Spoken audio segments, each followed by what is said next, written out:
राधे राधे गुरुजी। जी। मैं नेपाल से आया हूँ, मुंबई में काम करता हूँ। तो मेरा आपसे कुछ प्रश्न था, तो मैं पूछना चाहता हूँ, क्या कोई क्षत्रिय का लड़का ब्राह्मण की लड़की से शादी कर सकता है?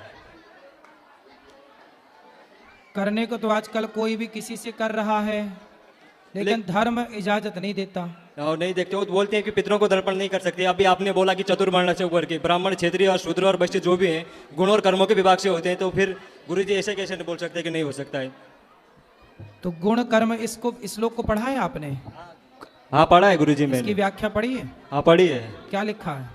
ब्राह्मण का चरित्र है ज्ञान फैलाना, और वो उसका चरित्र है और ज्ञान है। ठीक है। क्षत्रिय का कर्म है कि वो सबकी रक्षा करे, शूद्र का कर्म है कि व्यापार करना, और वैश्य का कर्म है कि सबकी सेवा करना, उन तीनों की। ठीक है।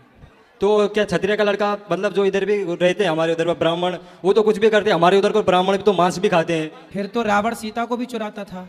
वही गुरुजी फिर प्रश्न है। आप तुम भी चुराओ किसी को फिर। हम चुराने की बात नहीं कर रहे बस गुरुजी। वही तो हम कह रहे हैं कि लोग क्या करते हैं ये मत कहा करो।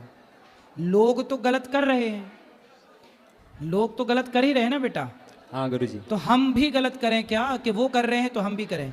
नहीं वो नहीं था गुरुजी। इसलिए हमारे जो परंपराएं हैं, ब्राह्मण का विवाह ब्राह्मण में हो, क्षत्रिय का क्षत्रिय में, वैश्य का वैश्य में, शूद्र का शूद्र में, हाँ गुरुजी। तब जाके व्यवस्था बनेगी। हाँ गुरुजी। यदि मनमाना किसी का किसी से कर दोगे तो वर्ण संकरता फैलेगी, और वही वर्ण संकरता समाज को हानि पहुंचाएगी। और दूसरा प्रश्न मेरा ये था फिर गुरुजी। पितर कहते हैं पितृलोक भी पानी नहीं लेते वर्ण शंकरी समाज हाँ से। नहीं दे सकते पितरों को, फिर पिंड भी नहीं दे सकते उसमें हाँ, फिर। हाँ। इसलिए जमाना मर्यादा बिगाड़ रहा है, बिगाड़ने दो, हम तुम ना बिगाड़ें। उन्हें ज्ञान ना होगा पर हमें और आपको तो ज्ञान है, इसलिए हम आप बच के चलें। बस कौन क्या कर रहा है सबके ठेकेदारी अपन बिल्कुल ना लो, क्योंकि समाज में बहुत लोग 99% लोग गलत ही कर रहे हैं, इसलिए सबका अपन क्या ठेका लें।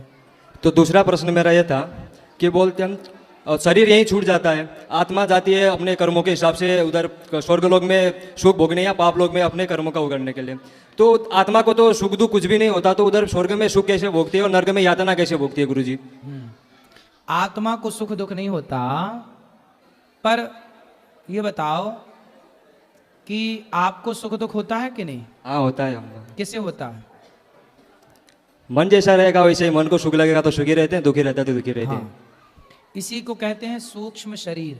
हमारे पास 3 शरीर होते हैं।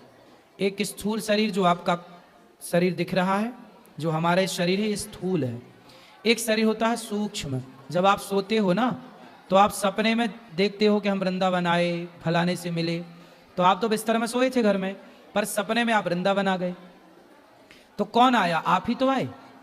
हाँ पर सपने वाले शरीर को भी तो कुछ नहीं होता ना सपने वाले शरीर को सूक्ष्म शरीर कहते हैं। हाँ, उसको भी तो कुछ नहीं होता है, आवाज कोई भी अभी बताएंगे, अभी बताएंगे उसे क्या बोलते हैं। सूक्ष्म शरीर। सूक्ष्म शरीर। एक और शरीर होता है कारण शरीर, जिसके कारण हमें मनुष्य का जन्म मिला, या कुत्ते का मिला, या स्त्री का मिला, या पुरुष का कारण। तो जब हम मरते हैं तो हमारा इस शरीर तो चिता पे जल जाता है, तो यमराज किसे लेकर जाते होंगे, नरक या स्वर्ग? हाँ वही प्रश्न। वही है सूक्ष्म शरीर, जिस शरीर से आपने सपना देखा था।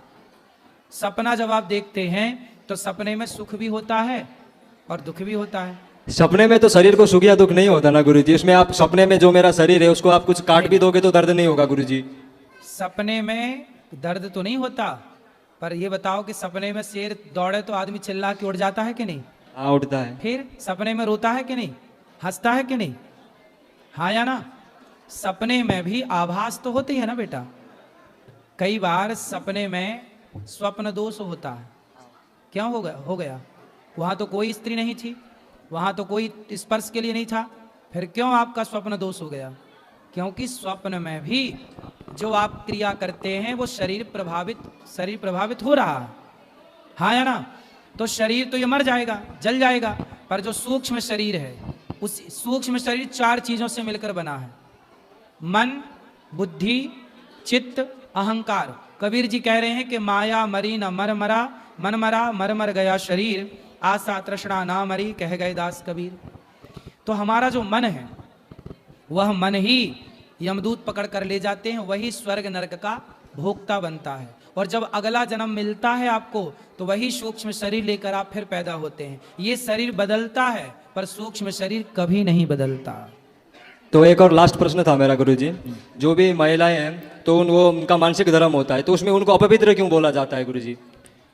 अपवित्र नहीं महिलाओं का बोला मानसिक जाता। धर्म होता है जो। अपवित्र नहीं बोला जाता।